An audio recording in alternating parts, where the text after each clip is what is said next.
पर उसके final trailer में एक सीन दिखाया गया है जिसमें आसमान से मोती गिरते हुए दिखाए जा रहे हैं। अगर इस सीन को आप ध्यान से देखोगे तो यहाँ पर आपको एक उड़ते हुए ड्रैगन की शेडो दिखेगी एंड एक्चुअली में ये वही ड्रैगन है जो हमें टीजर में दिखाया गया था। एक्चुअली में इस ड्रैगन का यहाँ पर होना एंड एज वेल एज मोतियों का यहाँ पर गिरना ये इंडिकेट कर रहा है कि लंकेश माता जानकी को इसी ड्रैगन पर लंका लेके जा रहा है। ऐसी बहुत सारी डिटेल्स है जो कि आपने नॉर्मल स्पीड में नोटिस नहीं की होगी। तो जैसे लंकेश जब इस सीन में थंडर को एक्टिवेट करता है तो यहाँ पर एक बहुत बड़ी डिटेल थी जो कि आपने मिस कर दी थी। एंड अगर आप यहाँ पर हनुमान जी के पैरों को देखोगे तो नोटिस करोगे Hey guys, mister mistaker is here. I hope तो अभी तक आप सभी ने आतिफ का फाइनल ट्रेलर तो देख ही लिया होगा। एंड मुझे पता है कि इस ट्रेलर को देखने के बाद ऑडियंस दो पार्ट में डिवाइडेड हो गई है। वहीं एक पार्ट है इसको पसंद करने वाला और एक पार्ट है इसको ना पसंद करने वाला।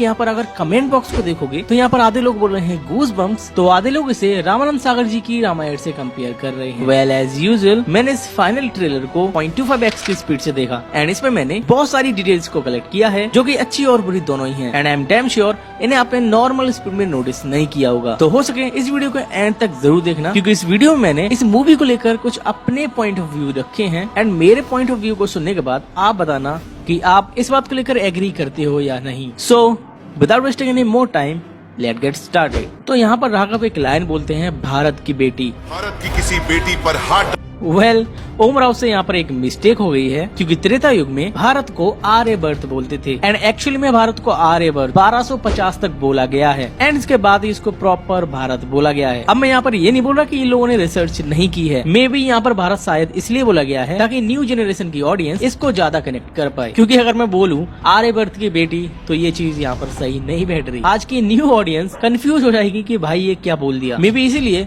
यहाँ पर भारत की बेटी शब्द का यूज किया गया है। नंबर 2, तो ट्रेलर के स्टार्टिंग में हमें लंकेश का साधु रूप दिखाया जाता है जो माँ जानकी से भिक्षा लेने के लिए आया है एंड माता जानकी लक्ष्मण रेखा पार करके लंकेश को भिक्षा देने के लिए बाहर आती हैं एंड जैसे ही जानकी जी इस भिक्षा को इनकी झोली में डालती हैं तो यहाँ पर आप क्लियरली नोटिस कर सकते हो ब्लैक कलर की पेड़ की जड़ें माता जानकी को जकड़ रही हैं एंड यहाँ पर आप नोटिस कर सकते हो लंकेश ने माता जानकी को टच नहीं किया, वो उनको बिना स्पर्श किए यहाँ से अपहरण करके ले जा रहा है। रियलिटी में रावण कभी भी सीता माँ को स्पर्श नहीं कर सकता था, इवन किसी भी स्त्री को भी स्पर्श नहीं कर सकता था उस स्त्री की अनुमति के बिना, बिकॉज नल कुबेर ने उसे श्राप दिया था अगर वो किसी भी स्त्री को बिना उसकी अनुमति के स्पर्श करेगा तो रावण वहीं पर मारा जाएगा। आई एम सो हैप्पी ये लोग इसी के अकॉर्डिंग इस सीन को दिखा रहे हैं, which is good thing in this movie. कुछ सेकंड बाद लंकेश यहाँ पर हमें ट्रांसफॉर्म होते हुए दिखाया जा रहा है, जो कि लंकेश का रियल लुक है उसमें, जो कि ये वाला लुक है एंड यही झलक हमें इस वाले सीन में भी देखने को मिलती है जब वो थंडर को एक्टिवेट कर रहा होता है।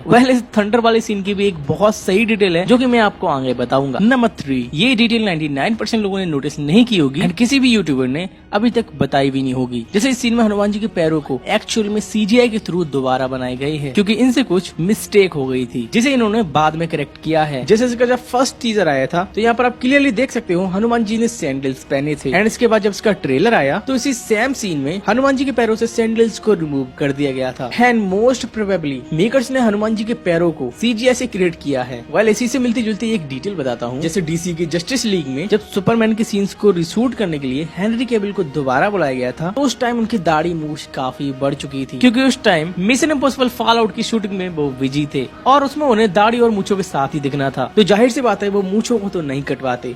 मूवी के मेकर्स ने रिशूट तो कर लिया लेकिन सुपरमैन का फेस बिगड़ गया, क्योंकि अपने सुपरमैन को चिकना दिखाने के लिए एडिटिंग से उनकी दाढ़ी और मूछों को निकाला गया था एंड उसके बाद क्या हुआ था हम सभी को पता है। आज भी अगर तुम जस्टिस लीग वाले सुपरमैन को देखोगे तो उसके नाक के नीचे वाले हिस्से को आप ब्लरी पाओगे। दैट्स व्हाई आई सेड जब हॉलीवुड वाले नहीं कर पाए तो छोड़ो यार।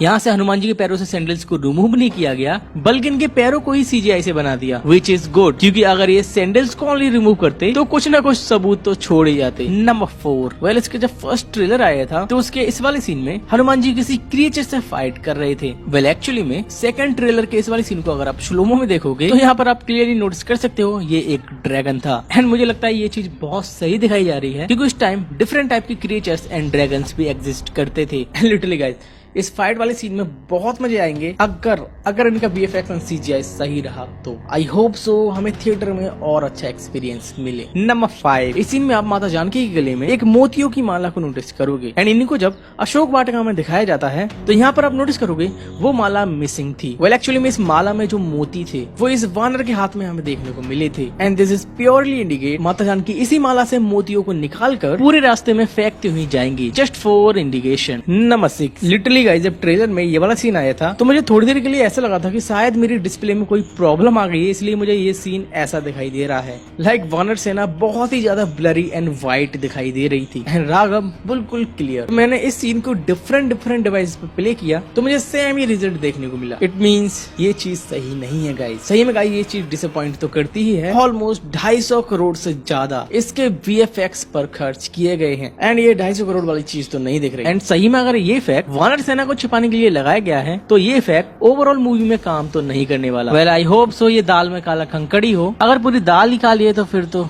पैसे बर्बाद। नंबर 7, यहाँ पर आप बहुत बड़े बड़े ब्लास्ट होते हुए देखोगे एंड ये ब्लास्ट कोई अस्त्रों के थ्रू नहीं बल्कि इन बड़े बड़े गोलों के थ्रू किए जा रहे थे, जो कि लंकेश का कोई सीक्रेट बेस है जहाँ पर बहुत सारी तोपें रखी हुई हैं। एंड इस सीक्रेट बेस को हमें इसके फर्स्ट ट्रेलर में दिखाया गया था जहाँ पर हनुमान जी इस प्लेस को जला रहे होते हैं। नंबर 8, जब इसका टीजर आया था तो उसमें हमें एक सीन दिखाया गया था जिसमें लंकेश एस्गार्ड से निकलकर अपनी डार्क लंका से निकलकर बाहर आ रहा था जिसके ऊपर बहुत सारे चमगादड़ भी थे। वेल इसी का एक्सटेंडेड सीन हमें इस फाइनल ट्रेलर में दिखाया गया है। यहाँ पर लंकेश को आप नोटिस कर सकते हो एंड ऊपर बहुत सारे चमगादड़ एंड ये सीन इससे तो अच्छा ही है। नंबर 9, अगर इस मूवी के लिए सबसे ज्यादा हाइप है तो वो लंकेश यानी रावण के लिए है, बिकॉज टीजर के बाद उसके लुक को दिखाया नहीं गया। ओवरऑल अभी तक हम लोग ये सोच रहे हैं कि इन 6 महीनों में मेकर्स ने रावण के लुक को भी चेंज किया होगा। वेल ऐसा तो नहीं है। इसके फर्स्ट ट्रेलर में आप क्लियरली देख सकते हो नो चेंजेस। इसके सेकंड ट्रेलर में भी आप यहाँ पर नोटिस कर सकते हो जैसे ही वो अपने एक्चुअल रूम में आ रहा होता है वहीं पे सीन चेंज हो जाता है। बट इन द लास्ट जब थंडर के साथ लंकेश को दिखाया जाता है तो यहाँ पर आप क्लियरली देख सकते हो रावण की लुक को। ये लुक सिमिलर है इस लुक से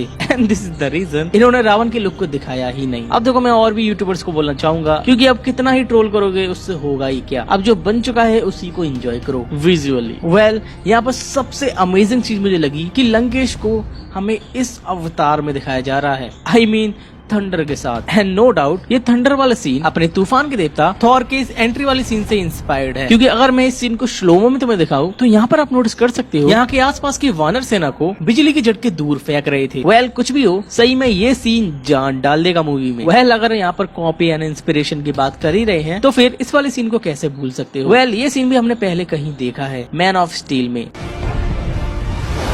एंड टीजर वाली सीन में भी जब राघव पानी के नीचे बैठे होते हैं ये सीन भी इस वाले सीन से इंस्पायर्ड है।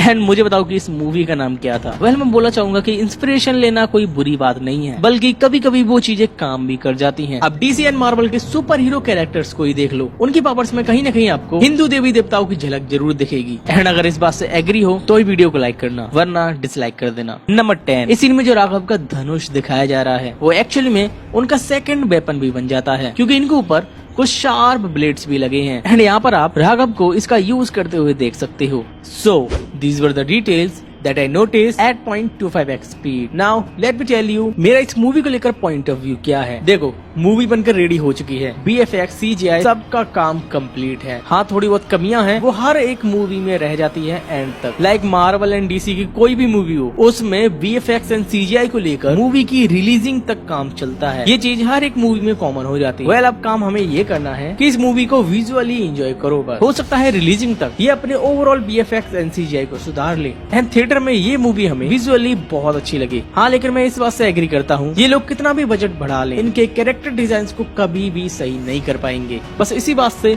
आधी जनता डिसअपॉइंट है। सो तुम बताओ मुझे अपनी ओपिनियन, थिएटर तक क्या ये मूवी अपनी कमियों को सुधार पाएगी? मुझे अपने ओपिनियन कमेंट बॉक्स में जरूर बताना। आज के लिए इतना ही, जल्दी मिलते हैं किसी नेक्स्ट वीडियो में।